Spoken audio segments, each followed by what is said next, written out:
She's M-A-M-I-E.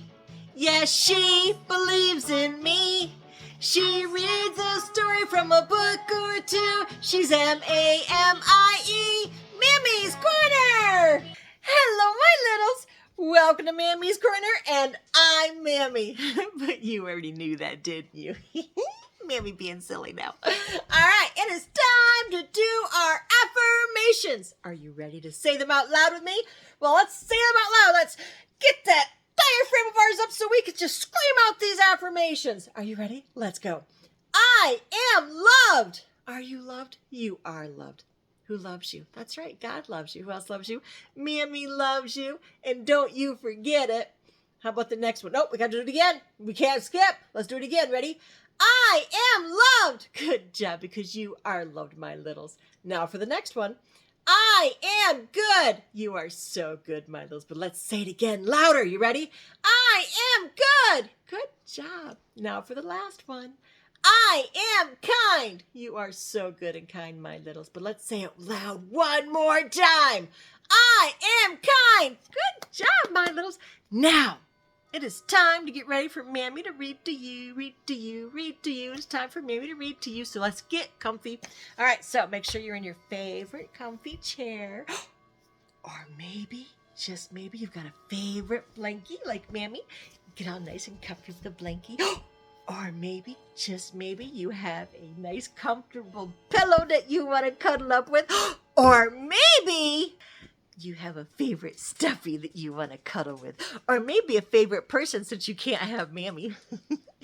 And let's get ready for Mammy to read. But first, before we do, make sure you take that remote, arrow it down over one, and hit that thumbs up, and let Mammy know that you like my videos. It makes me all nice and happy when you do that. Are you ready? Are you ready? Let's get reading. This story is called The Goat in the Rug. Really? A goat in a rug? That sounds silly. But let's find out what they mean by that. Are you ready? All right, let's go. My name is Geraldine, and I live near a place called Window Rock with my Navajo friend, Glen May. So Geraldine, Glen May. It's called Window Rock because it has a big round hole in it that looks like a window open to the sky. See, right there. Pretty cool. Glen May is called Glen May most of the time because it's easier to say than her Indian name, Gli Nasba. In English, that means something like female warrior. But she's really a Navajo weaver. I guess that's why one day she decided to weave me into a rug. Do you know what weaving means? You're going to find out. You ready? Here we go. I remember it was a warm, sunny afternoon. Glen May had spent most of the morning sharpening a large pair of scissors. I had no idea what she was going to use them for, but it didn't take me long to find out. Do you know what they're going to do? What's Glen May going to do to Geraldine? Geraldine? Is that her name, Geraldine? Yep, Geraldine. Let's find out. Before I knew what was happening, I was on the ground and Glen May was clipping off my wool in a great long strands. It's called mohair, really. It didn't hurt at all, but I admit I kicked up my heels some. I'm very ticklish for a goat. Ticklish, oh my goodness. What she's doing is she's shearing the wool off the goat, and that's like you just getting a haircut. It doesn't hurt them. I might have looked a little naked and silly afterwards, but my, did I feel nice and cool. So I decided to stick around and see what would happen next. What do you think is going to happen? Let's find out. The first thing Glen May did was chop up roots from a yucca plant. The roots made a soapy, rich lather when she mixed them with water. What do you think she's going to do? What do you think? Let's find out. She washed my wool in the suds until it was clean and white. So she washed the wool. Yeah. After that, a little bit of me, you might say, was hung up in the sun to dry. When my wool was dry, Glen May took out 2 large square combs with many teeth. That right there is what they're talking about. Okay, ready? By combing my wool between these carding combs, as they're called, She removed any bits of twigs or burrs and straightened out the fibers. She told me it helped make a smoother yarn for spinning. Wow, that is so cool. Then Glenmay carefully started to spin my wool, one small bundle at a time, into yarn. I was beginning to find out it takes a long while to make a Navajo rug. Again and again, Glenmay twisted and pulled the wool. Then she spun it around a long, thin stick she called the spindle. As she twisted and pulled and spun, the finer, stronger, and smoother the yarn became. Now, do you think that Glenmay is getting help from Geraldine, or do you think Geraldine's trying to be funny? You let me know. A few days later, Glenmay and I went for a walk. She said we were going to find some special plants she would use to make dye. Whoa, they're going to find plants?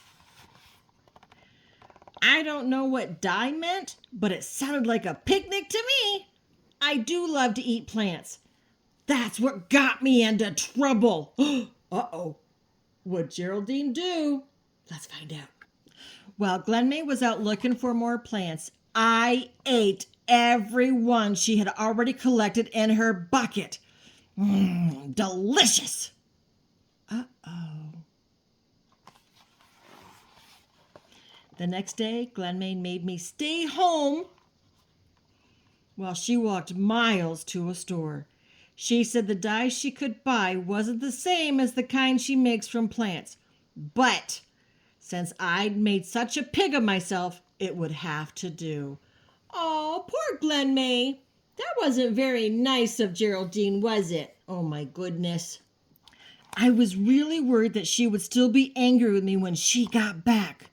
She wasn't, though, and pretty soon she had 3 big potfuls of dye boiling over a fire.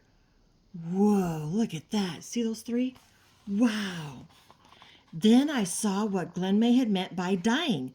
She dipped my white wool into one pot, and it turned pink. She dipped it in again.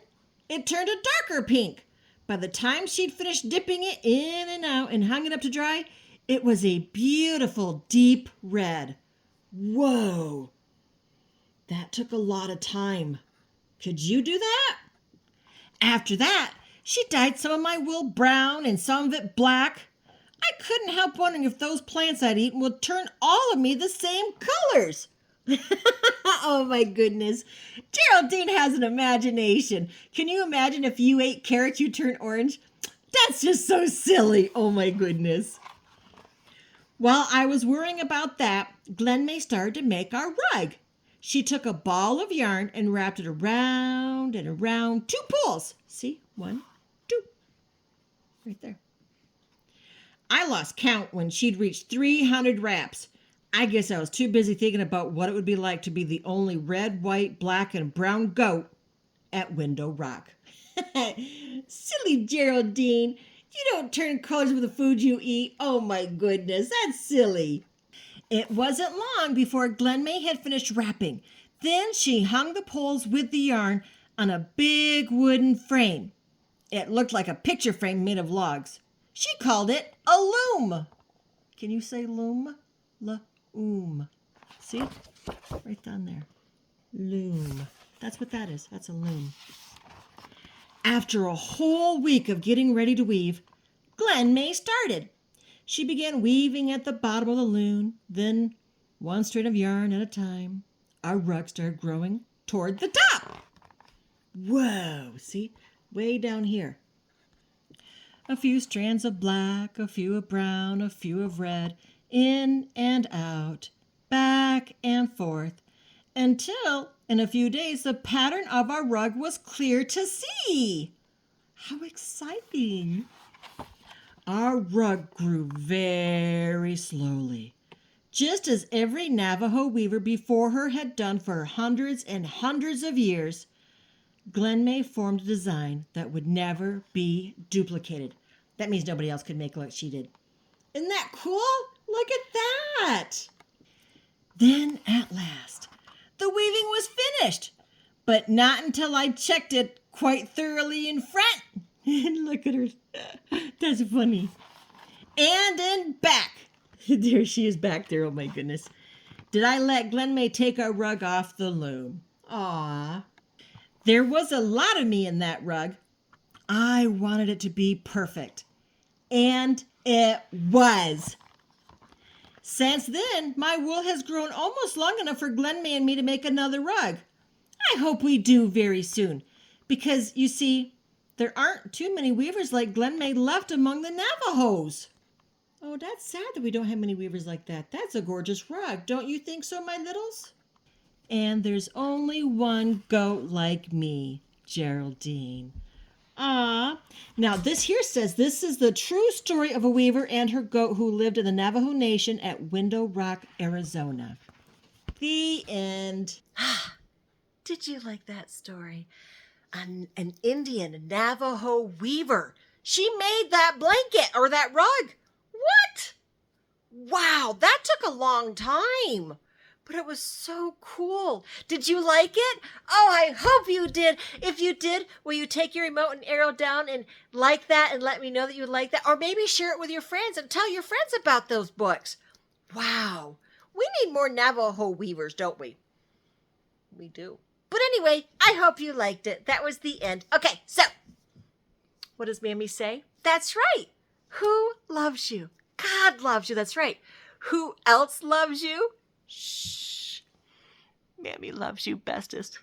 Until next time, my littles, be good and be kind.